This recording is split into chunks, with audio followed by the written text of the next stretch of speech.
여러분 반갑습니다. 안녕하십니까? 네, 방금 소개받은 박만우라고 합니다. 제 소개를 잠깐 드리겠습니다. 저는 동중안합회 삼척지구 호산교회 장로입니다. 목회자가 없는 시골 아주 작은 규모의 교회를 섬기고 있습니다.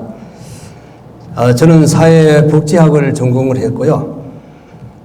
지금은 삼척요양보호사 양성교육원에 강의를 나가고 있습니다. 사회복지 분야죠. 그리고 많은 분들에게 통기생에 대한 강의를 전수해주고 있습니다.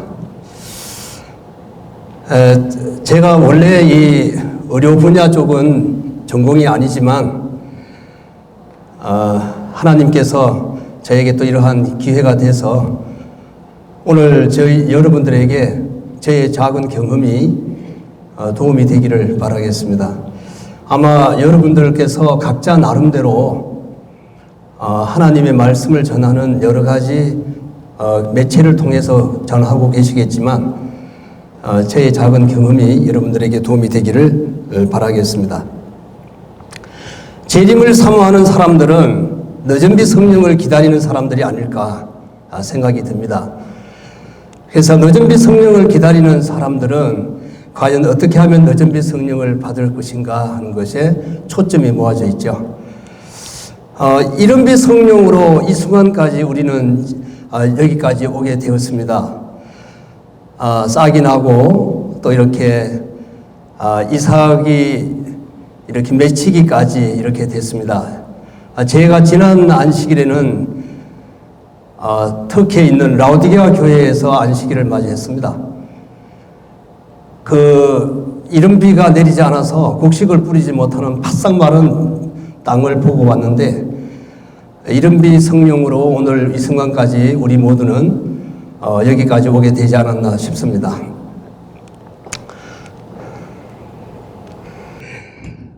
마지막 늦은비의 역사로 여문은 알곡이 되고자 여러분들이 여기에 왔다고 생각이 듭니다. 여러분 여기 정말 잘 오셨습니다. 여기 보면 목사에게 보내는 권면 508페이지에 장막회와 같은 교회 집회들, 가정 집회소의 모임들, 영혼을 위해 개인적 수고를 바칠 수 있는 모든 일들은 이른 비와 늦은 비를 주시기 위해서 하나님께서 정해 놓으신 기회들이다 하는 말씀 있습니다. 그래서 복책이 여물기 위해서는 우리에게 늦은 비 성령이 필요하듯이 하나님께서 우리들에게 이러한 집회들을 허락하신 줄을 믿습니다. 예수님께서 이렇게 승천하실 때 우리들에게 놀라운 그 약속을 주셨죠. 너희는 가서 모든 족속으로 제자를 삼아 아버지와 아들과 성령의 이름으로 침례를 주고 내가 너희에게 분부한 모든 것을 가르쳐 지키게 하라. 볼지어다 내가 세상 끝날까지 너희와 항상 함께 있으리라 하시니라. 위대한 사명과 놀라운 약속을 하신 주님이십니다. 이 주님께서 우리들에게 모든 족속으로 제자를 삼으라고 하셨어요. 모든 족속으로, 모든 나라, 모든 백성들에게 복음을 전하라고 하셨습니다. 자, 우리에게 나는 하나님의 일을 하고 하나님이 내 일을 할 때 우리는 정말 하나님의 제대로 된 일을 하지 않을까 싶습니다. 2023년도 5월 26일자 기도력에서 정말 의미 깊은 이야기가 있어서 제가 옮겨왔습니다. 선교는 사실 간단합니다. 마음에 그리스도가 있는 사람은 선교사이며 마음에 그리스도가 없는 사람은 선교지입니다. 자, 나는 어느 편입니까? 선교사입니까? 아니면 선교지입니까? 우리가 선교사와 선교지의 이 차이는 마음에 그리스도가 있느냐 없느냐의 차이라고 말씀하고 계십니다. 자, 그런데 늦은비 성령은 어느 때에 주어지느냐? 여기에 이런 말씀이 있습니다. 늦은 비는 하나님이 주신 능력을 사용할 때 임한다는 사실입니다. 우리는 교회가 높은 곳에서 능력을 받아 일하기에 적합하게 될 더욱 훌륭한 날을 확신 있게 바라면서 늦은 비를 고대하고 있는가? 늦은 비는 하나님께서 주신 능력을 사용하지 않는 이런 사람들을 결코 새롭게 하거나 활기 있게 하지 않을 것이다. 다시 말하면 늦은 비 성령은 하나님의 능력을 계속해서 사용할 때 주어진다는 사실입니다. 늦은 비 성령이 꼭 필요한 사람이 누굴까요? 전도하는 사람입니다. 전도하지 않는 사람에게 늦은 비 성령은 불필요한 것이죠. 많은 사람들이 전도하지 않으면서 늦은 비 성령을 고대하고 있는 모습을 보면 안타깝기 그지없습니다. 여기 하나님께서는 전도하는 사람에게 늦은 비 성령이 꼭 필요하다고, 또 하나님의 능력을 계속적으로 우리가 전도해보면 알지 않습니까? 결심을 할까 말까 할 때 그 간절한 그 마음의 심령이 얼마나 우리가 간절해요. 저 결심을 해야 되는데 할동 말동 이렇게 할 때 그때 그 성령의 그 역사를 얼마나 간절히 사모하고 있습니까? 그래서 전도와 경고를 하지 않으면 향후 개신교인들로부터 도로 비난을 받게 된다는 말씀입니다. 이거는 복음전도 433쪽에 개신교인들이, 다시 말하면 우리들의 복음의 말을 듣지 못한 분들이 하나님의 큰 날에 얼마나 많은 영혼들이 우리에게 항의의 말을 할 것인가. 나는 구원을 받지 못했다. 나는 구원을 받지 못했다. 너희들은 나에게 경고한 적이 없다. 너희들은 예수님께 나오라고 나에게 간청한 적이 없다. 만약 내가 너희들처럼 믿었다면 나는 간절한 기도와 눈물과 경고의 기별로서 내 힘껏 심판받게 될 모든 영혼을 찾아가 기별을 전했을 것이다. 다른 사람에게 복음을 전하지 않으면 다른 사람들이 나중에 우리에게 이렇게 묻는다는 것입니다. 120년 전 1904년에 세천사 기별이 우리 조선 땅에 들어오게 됐습니다. 지난주에 120주년 기념 행사를 제가 해외에서 유튜브를 보면서 그 생중계 방송을 통해서 예배를 드렸는데요. 이분들이 누굴까요? 이영현, 손홍조 두 분이십니다. 자, 이분은 누구실까요? 도산 안창호 선생하고 아주 각별한 사이였던 분입니다. 건담 임기반 선생입니다. 이분들이 전했던 세천사의 기별, 우리 한국 역사가 세천사의 기별을 전한 지가 120년이 되었습니다. 자, 그런데 조선에서 첫 평신도 지도자 교회, 저는 평신도 지도자라는 말을 별 쓰기가 좋아하지는 않는데요. 달리 다른 말이 없기 때문에 그랬습니다. 1904년도에 봄에 기별이 들어와 가지고 그해 9월 27일에 4개 교회가 조직을 했습니다. 4개의 교회, 선돌, 강대무로, 용동, 밤야기, 이 4곳이 교회 조직을 했어요. 그러면 이때 당시에는 무슨 전도회를 해서 했느냐 하는 것입니다. 예언 전도회를 통한 폭발적 했습니다. 그래서 임기반 선생과 군의야 목사도 있고 김규혁 선생도 있게 됩니다. 이때 당시에 전한 기별은 예언 전도회였습니다. 예언 전도회. 그래서 이 예언 전도회를 통해서 폭발적 성장을 이루어 왔죠. 자, 그 다음에 우리는 복음 전도를 했습니다. 개인 복음 전도를 하고 해왔습니다. 그 다음에 뉴스타트 건강 전도도 해왔습니다. 자, 이제 침과 침도 했고 부항도 하고 또 이렇게 여러 가지를 했습니다. 그렇지만 높은 의료벽의 장벽에 이제 이것들은 더 이상 사용할 수가 없게 됩니다. 지금 침을 들고 나섰다가는 바로 고발 조처 내지는 아주 살림 말아먹기 딱 좋습니다. 지금 경로당에 가서 침 들고 딱 하잖아요. 그러면 어른들이 바로 그냥 이 침 때문에 내가 이 병이 왔다고 해서 바로 걸려들게 되어 있습니다. 지금은 얼마나 이 무서운 세상인지 모릅니다. 자, 이렇게 하다 보니까 문들은 굳게 닫히게 됩니다. 지금 아파트 들어갈 수가 없어요. 아파트 못 들어갑니다. 처음부터 아예 비밀번호 뭐 이렇게 해서 들어가지도 못하고 우체통에 꼽다가는 경비 수위 아저씨한테 아주 그냥 폭바가지 쓰고 합니다. 이렇게 문들이 굳게 닫힌 문들이에요. 자, 위대한 사명을 주신 우리 예수님의 명령을 어떻게 이것을 전달할 것이냐 하는 것입니다. 어떻게 열 것이냐, 이 마음 문을. 마음의 문을 어떻게 열 것이냐.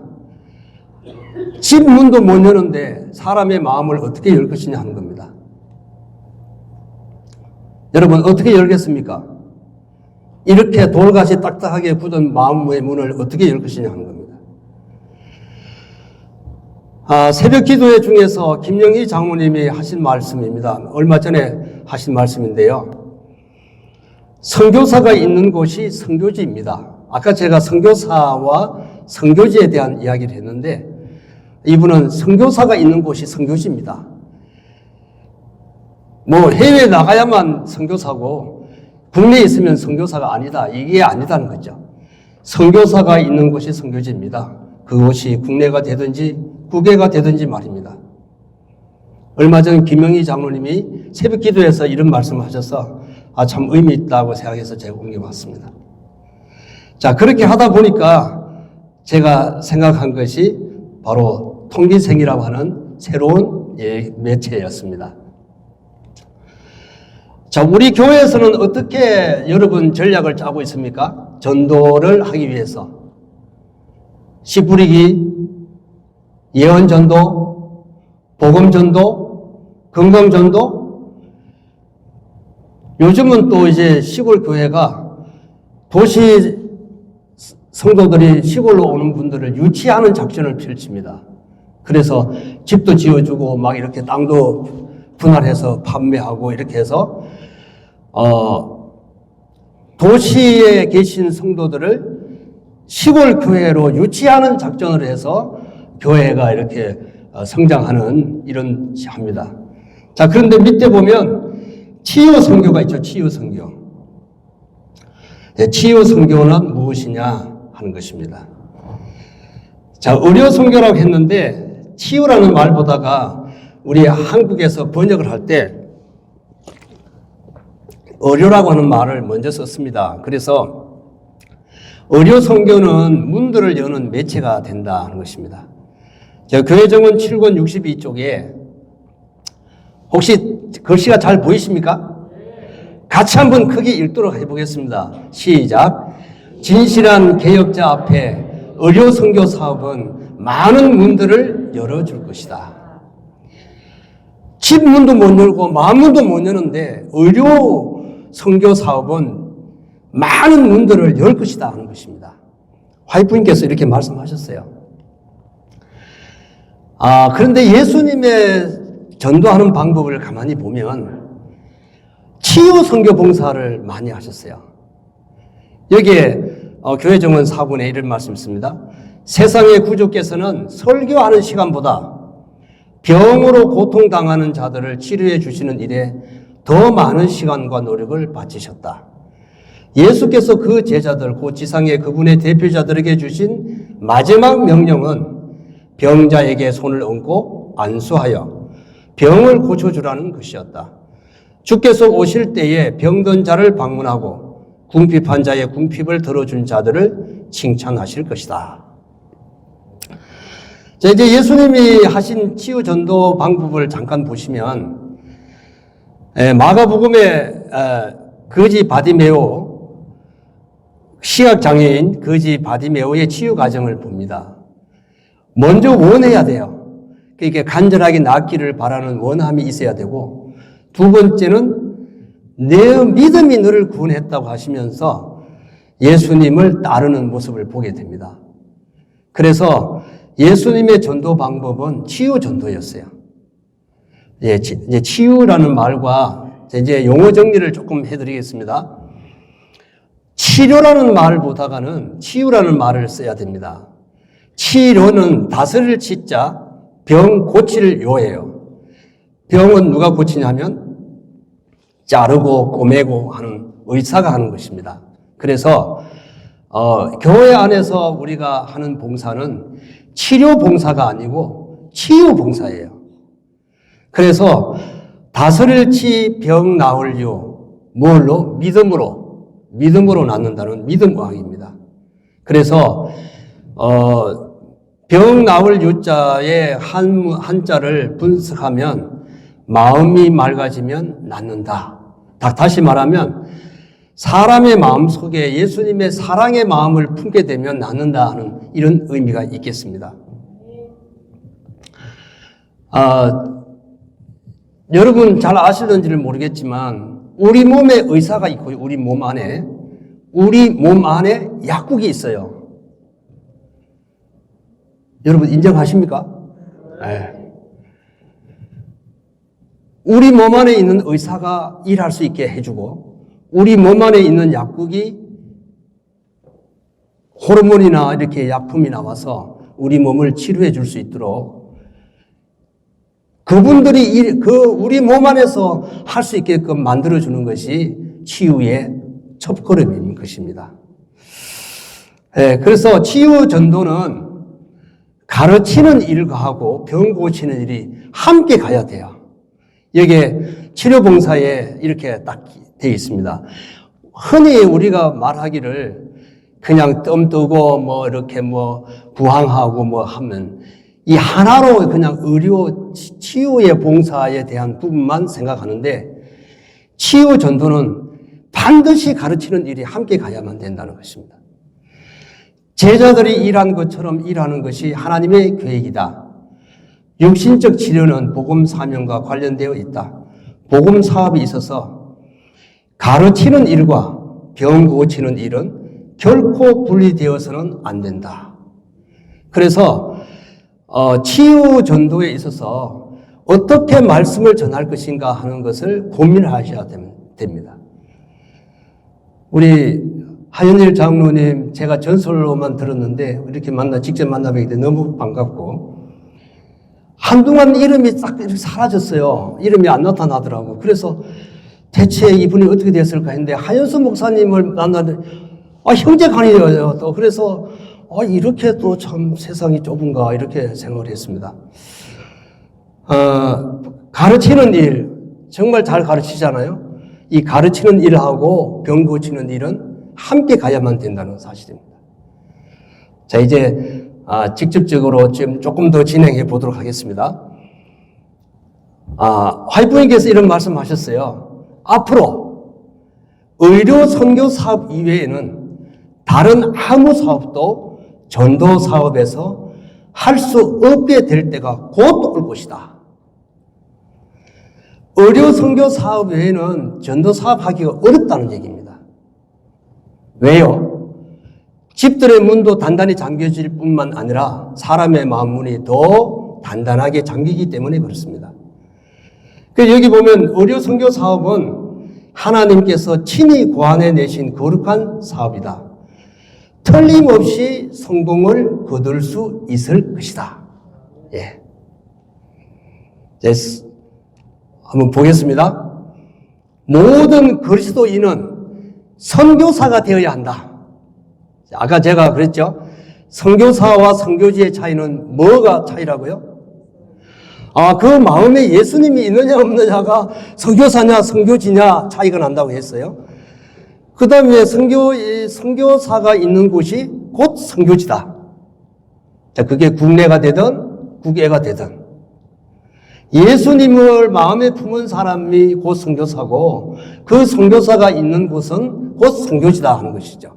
자, 그러면 어떻게 우리가 다른 사람에게 복음 전도를 할 것이냐? 여기 이런 말씀이 있습니다. 치료봉사 103쪽에 제자들이 한 일을 우리도 또한 해야 한다. 모든 그리스도인은 선교사가 되어야 한다. 우리는 동정과 긍휼로서 도움이 요구되는 사람들에게 봉사해야 하며 이타적 열성으로 고통당하는 인류의 불행을 가볍게 해주고자 노력해야 한다. 제가 2004년부터 필리핀의 서울위생병원 의료팀들과 같이 10여 년 동안 다녔습니다. 민도로 섬을 다녔습니다. 많은 사람들을 도와주고 이제 했죠. 교회도 짓고 했습니다. 그런데 제가 도구, 무기가 없어요. 사회복지사라고 하는 타이틀을 가지고 가서 제가 그 지역을 필리핀 그 연합회장이 제가 엘드박으로 통했는데 엘드박을 많이 찾습니다. 여기다가 뭘 하면 좋겠느냐 하면 제가 이제 여기에 어떤 사업하면 좋겠다 이렇게 얘기하고 있습니다. 근데 제가 다른 사람은 이발 봉사도 하고 뭐도 하고 하지만 제가 특별하게 무기가 없는 거예요. 그래서 안 되겠다. 내가 선교를 하려면 뭔가 무기가 있어야 되겠다. 해서 처음 시작한 것이 발 마사지를 배우게 된 거예요. 발 마사지를 배우다 보니까 이 발 마사지를 조금 더 효과 있게 하자면 혈자리를 잘 공부를 하면 더 좋겠다 해서 혈자리를 공부를 하다가 침 공부를 하게 된 거예요. 침을 공부를 해서 침을 놓게끔 됐는데 딱 막상 침을 배워서 놓으려고 해보니까 다른 사람한테 놓을 수가 없는 거예요. 불법이니까요. 그리고 필리핀에다가 내가 침을 배웠는데 이제 가도 되겠냐 했더니까 필리핀도 침 놓다고는 큰일 납니다. 이러는 거예요. 쓸 수가 없는 거예요. 예, 그러다가 만난 것이 이제 간단한 치유법을 배우라고 했어요. 여기 보면 모든 복음 사역자들은 고통을 없애주고 질병을 제해주는 간단한 치료법을 알아야 한다. 자, 그래서 제가 알게 된 것이 바로 통기생입니다. 자, 이거는 30초만, 아픈 자리에다가 30초만 올려놓으면 양자 역학에 의해서 그 막힌 부분이 감쪽같이 사라지면서 낫게 되는 거예요. 배우기도 아주 쉽고 부작용도 없고 의료법에도 저촉되지 않고 해서 제가 이것을 배우게 됐습니다. 이것을 만드신 분은 유병헌 박사님이신데 제가 그의 제자입니다. 누구나 치유 선교사가 될 수 있습니다. 그러나 아무나 되는 것은 아니죠. 열정과 그 다음에 선교의 정신이 있어야만 가능할 것입니다. 이름을 통기생이라고 부릅니다. 이것은 왼쪽에서 오른쪽으로 쓸 때 그렇게 불러요. 그런데 히브리식으로 오른쪽에서 옛날 우리 조선에서 하던 것처럼 오른쪽에서 왼쪽으로 하면 뭐가 돼요? 생기통. 그래서 이것을 너무 길어서 짧게 부르는 이름은 통기라고 불렀습니다. 그런데 가짜가 나왔어요. 가짜가 나와가지고 이걸 통기를 특허 등록을 안 하는 바람에 그 사람이 쓰는 바람에 지금은 통기라는 말을 쓰면 안 됩니다. 자, 이것은 어떠한 상황이냐 하면 창세기 2장 7절에 하나님이 우리에게 생명의 호흡을 주셨어요. 생기를 불어넣으셔서 살아있는 존재가 됐어요. 그 우리의 생명의 기운이 우리 몸을 돕니다. 눈에 보이지 않아요. CT나 MRI에 나타나지 않습니다. 그래서 현대의학은 이 생명의 기운, 생기를 알 수가 없어요.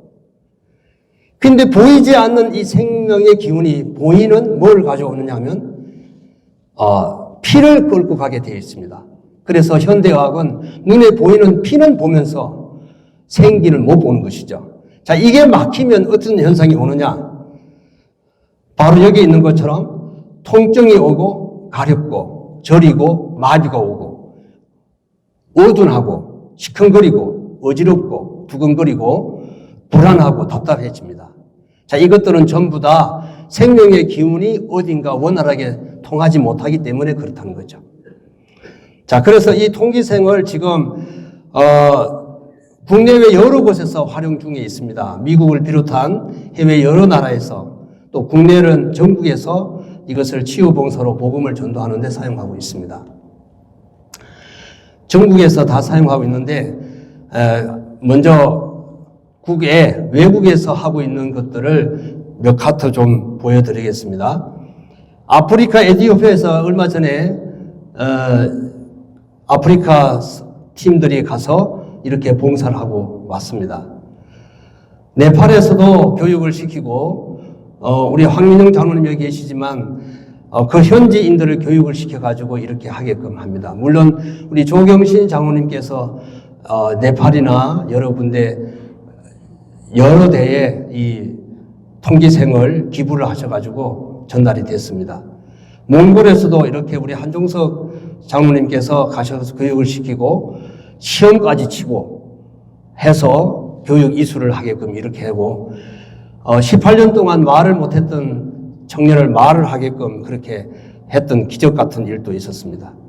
자, 파키스탄에도 지금 현지인들을 교육시켜가지고 지금 이렇게 하고 있고요. 방글라데시에서도 이렇게 하고 있습니다. 자, 이제 국내는 저희 이웃 그 동해 남부 교회에서 통기생 교육을 제가 하고 실습을 시키고 이렇게 해 나가고 있습니다. 이제 여기는 여기 가깝죠. 영동 쪽에 반딧불 교회에서 두 차로 저희 호산교회에 방문해가지고 집단으로 이렇게 교육을 받고 실습을 한번 했습니다. 이론 교육도 하고 시연도 하고 해서 이게 호산교회입니다. 호산교회 저희 교회에서 이렇게 시연을 하고 간 다음에 지금 요 가까운 영동교회 영동 그 반딧불 교회 주변은 이 통기생으로 아주 크게 지금 전도에 박차를 가하고 있습니다. 반딧불 교회 제자입니다. 지금 우리 황상용 장로님인데 1박 2일로 저희 집에 와서 제한테서 배워가지고 가서 봉사를 하는데 정말 이런 분들이 너전비 성령을 받는 사람이 아닌가 싶을 정도로요. 지금 이분은 한 1000명 정도를 했습니다. 1000명 정도를 이렇게 치유 봉사를 했는데 치유의 그 효과가 95% 이상이에요. 대단한 숫자입니다, 이게. 95% 이상의 효과를 보면서 이분이 지금 하고 있는데 너무너무 즐겁게 하고 있습니다. 이분의 제자가 우리 목사님 사모님이신데 제한테는 손주뻘이 되겠죠. 제자의 제자니까. 근데 재밌죠. 근데 통기생 제자인 거예요. 저는 유병헌 박사의 제자고 제 제자의 황상용 장로고 황상용 장로의 제자가 여기 우리 목사님 사모님이세요. 이제 제자를 삼으라 해서 제자를 삼는 것입니다. 자, 이제 그렇게 해서 계속적으로 해 나가고 있습니다. 임계교회에서도 이렇게 봉사를 하고 있어요. 매 안식일마다 오후마다 봉사를 하고 있습니다. 보험평교회도 심화 교육까지 제가 가서 하고 이렇게 하고 매 안식일마다 하고 있습니다. 기존 성도들의 건강뿐만 아니라 이제 구도자들을 모시고 와서 이렇게 하고 있습니다. 이건 작년에 설악교회에서 이제 전도회 할 때 치유 봉사를 하고 2명의 침례자를 했습니다. 다른 거 어떤 거 가지고도 안 돼요. 그런데 이 통기생으로 2명의 침례자를 탄생하게 됐습니다. 저희 호산교회는 안식일에 제가 12시 반부터 봉사를 하고 있습니다. 근데 예약제를 합니다. 제가 뭐 영업하는 게 아니기 때문에 항상 있는 것도 아니고 그래서 당신은 1시 반에 오세요. 당신은 2시 반에 오세요. 이렇게 보통 이제 어떤 질환에 따라서 30분 내지는 1시간 정도의 텀을 두고 오게 해서 하고 있습니다. 저희 호산교회는 이제 찜질방을 또 만들어가지고 이제 통기생을 막고 치유받고 그 다음에 찜질을 해서 효과를 극대화시키는 그런 작업을 하고 있습니다. 지금 이제 제자들에게 제가 여기 지금 여자분은 침례교인입니다. 우리 안식일 재림교회 성도들은 이거 배우려고 잘 안 해요. 배우려고 저를 우습게 봐서 그런지 몰라도 안 배우고요. 여자분은 침례교회 교인입니다. 그리고 옆에 서신 분은 낯이 좀 익지 않아요? 이분은 감리교 집사였습니다. 집사입니다. 그런데 이제 매 안식일에 와서 이렇게 배우는 것입니다. 제가 그날은 구안와사 입이 돌아간 사람이 왔어요. 왔는 거를 삼척에서 나왔습니다. 그래서 설명을 하고 지금 이제 뭐 여자분은 받아 적느라고 지금 이렇게 하고 있습니다. 이제 구안와사를 이렇게 이제 설명을 해주고 했습니다. 이분은 이제 동해에서 찾아온 분인데 이분은 간호사 출신입니다. 그런데 잠을 못 자가지고 불면증으로 10년 넘게 약을 먹었어요. 그래도 이분은 그 수면제 약이 종류가 여러 가지입니다. 그런데 이분은 그래도 수면 유도제를 먹었기 때문에 그래서 저한테서 치유를 받고 이분은 동해 남부교회에서 침례를 받고 지금 집사직에 도전하느라고 지금 열심히 교회 생활을 하고 있습니다. 이분은 이때 왔을 때는 어깨가 아파서 왔는데 병원을 다녀도 안 돼가지고 왔었습니다. 제가 한 방에 그냥 어깨 아픈 걸 딱 끝내줬습니다. 이 통기생은 그런 능력이 있습니다. 이분이 먹은 약을 한번 제가 볼게요. 이게 불면증 치료약들인데요. 혹시 우리 여기 계신 성도분들 중에서 이렇게 약을 드신다고 하면 정말 조심해야 됩니다. 근데 이분 불면증 치료약들이 종류가 많은데 조피뎀류 계열은 그래도 좀 들어요. 잘 듣는데 벤조디아제핀계의 약은 중추신경을 마비시키는 약이기 때문에 잘 안 듣습니다. 그것은 제가 지금도 계속 연구하고 임상 실험을 하고 있습니다. 이제 좀 전에 했던 이분은 침례를 받으시고 불면증에서 해방되어서 침례 받으시고 지금 동해 남부교회에 출석하고 있습니다. 그런데 이 불면증에 대한 약이 이렇게 무섭습니다. 그 부작용에 대한 부분은 제가 얘기를 안 하겠습니다. 이분은 조선족 영길 초등학교 선생님이셨는데 이분이 머리가 아팠어요. 머리가 아파서 요양보호사 자격 시험을 치려고 이렇게 왔는데 공부가 안 되는 것입니다. 그래서 제가 강의를 하고 10분 쉬는 시간에 나오라 한 다음에 머리를 했습니다. 했더니 그 즉시 머리가 맑아진 거예요. 그래서 한 번 더 해주고 그 다음에 또 해주고 했더니 침례를 받게 됐습니다.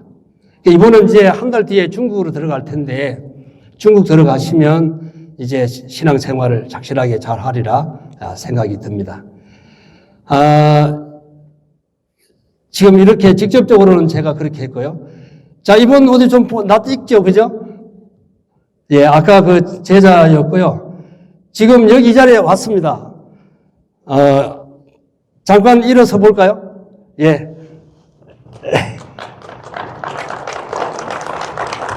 감리교 집사님이시고 장로교회 은퇴 여자 목사님이십니다. 자, 이렇게 통기생을 통해서 들어오게 됐습니다.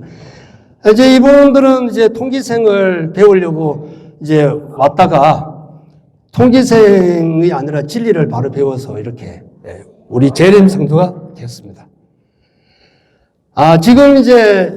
지금 최근에 한 분을 제가 보고 있습니다.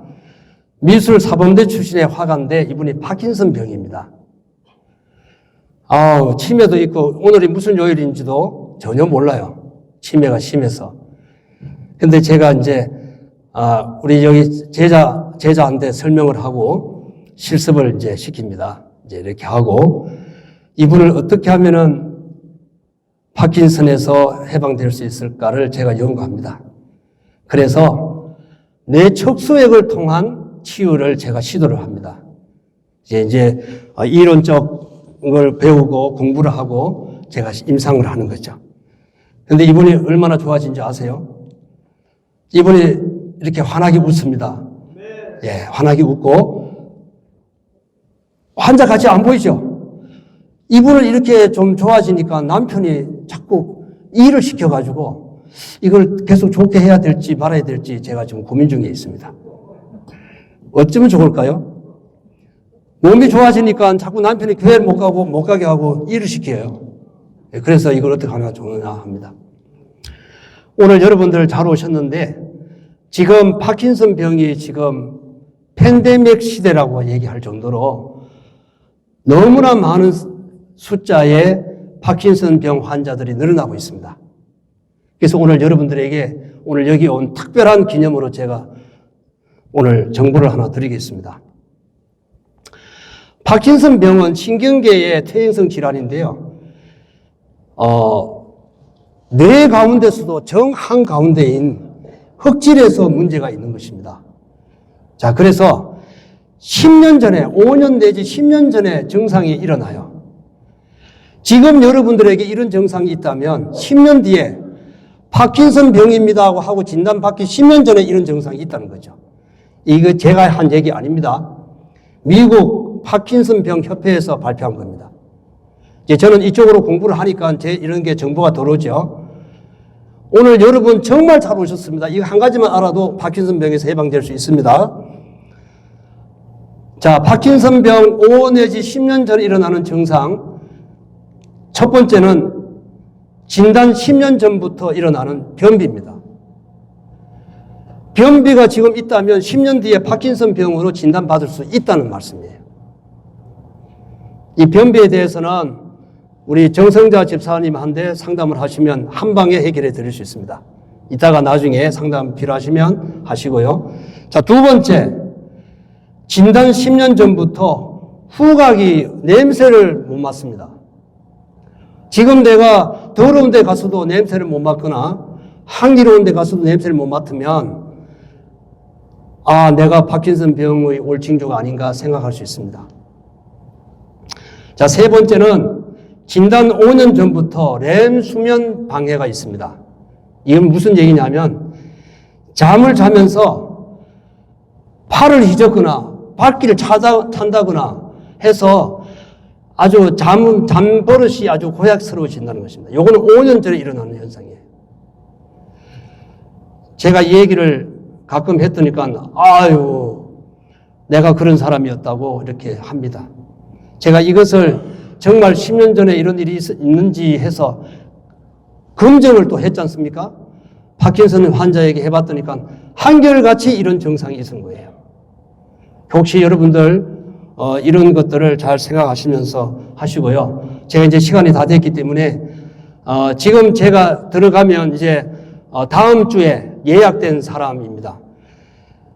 불면증 간호사인데 42살 먹은 아가씨입니다. 10종류의 약을 먹습니다. 10종류의 약 20알을 먹습니다. 매일 저녁. 이 사람을 지금 이제 예약했는데 약이 얼마나 많은지 아세요? 이리 보세요. 이렇게 많아요. 근데 여기에 소화제는 하나밖에 없고요. 전부 다 중추신경마비제입니다. 근데 이 아가씨가 우리 교회에 저를 만나면 나을 것 같다고 하는 얘기를 엄마한테다가 끊임없이 해가지고 이 어머니가 어떤 사람인지 확인차 딸하고 저희 교회에 안식일 날 안식학교에 참석했습니다. 그래서 예배 드리고 저를 만나고 난 다음에 이제 날짜를 잡았습니다. 19일부터 이분에게 치유가 들어갑니다. 그래서 어떻게 할까 하는 이제 고민 중인데 하나님께서 역사하시면 이렇게 합니다. 절로 찾아오지 않습니까? 문을 어떻게 열어요? 아파트 문 못 엽니다. 저절로 찾아오게 하는 이 선교 방법이 치유 전도가 아닌가 하는 것입니다. 제가 이게 치유 이 통기생 배우는 것은 속성으로 제가 가르쳐 드리면 1시간이면 배웁니다. 1시간. 1시간이면 여러분에게 하실 수 있도록 바로 가르쳐 드릴 수 있습니다. 여러분들이 마음에 원하시면 이렇게 안식일 날 말고 다른 날 별도의 날을 잡아서 저를 초청해 주시면 제가 하겠습니다. 안식일은 제가 교회를 비우기가 너무 힘들어서요. 그러니까 여러분들이 필요하시면 저는 제자 삼으라고 했으니까 제자를 계속해서 삼을 것입니다. 그러니까 해주시면 좋겠습니다. 혹시 궁금하고 또 혹시 뭐 상담이 필요하시면 이후에 저하고 상담해 주시면 되겠습니다. 감사합니다. 이것을 마치겠습니다. 고맙습니다.